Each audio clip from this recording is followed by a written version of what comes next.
La production de bioéthanol permet de diversifier les débouchés pour les agriculteurs, mais a aussi un impact positif sur l'environnement.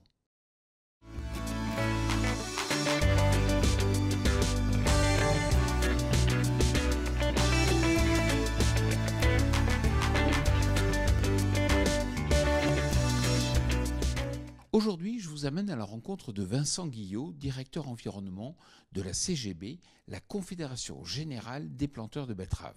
Bonjour Vincent, comment produit-on du bioéthanol à partir de la betterave ?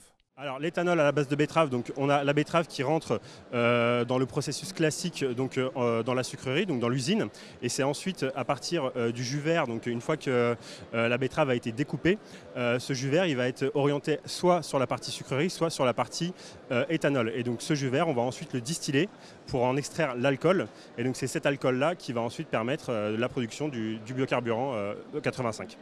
Qu'est-ce que cela change pour le planteur ?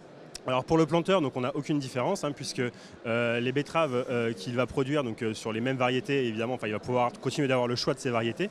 Et donc sur les variétés qu'il va produire, c'est sa coopérative qui va ensuite choisir le débouché le plus adéquat pour valoriser au mieux sa betterave. Donc aucune différence pour le planteur.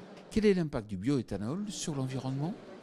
Alors le bioéthanol, c'est un carburant qui est produit à base de biomasse, donc en France à base de betterave. Et donc cette betterave, lorsqu'elle va grandir, lorsqu'elle va croître, elle va capter le CO2 de l'atmosphère. Et donc on va partir avec du coup des émissions captées et donc du coup une réduction d'émissions au pot d'échappement. Donc en termes de chiffres, c'est très simple, on est à 50% de réduction d'émissions quand vous utilisez le 85 et une réduction de 90% des particules fines, ce qui a un avantage important dans les centres urbains notamment où on a de plus en plus de législation, donc notamment avec les zones à faible émission qui permettent donc, justement d'avoir un carburant très vertueux pour l'environnement et pour notre santé.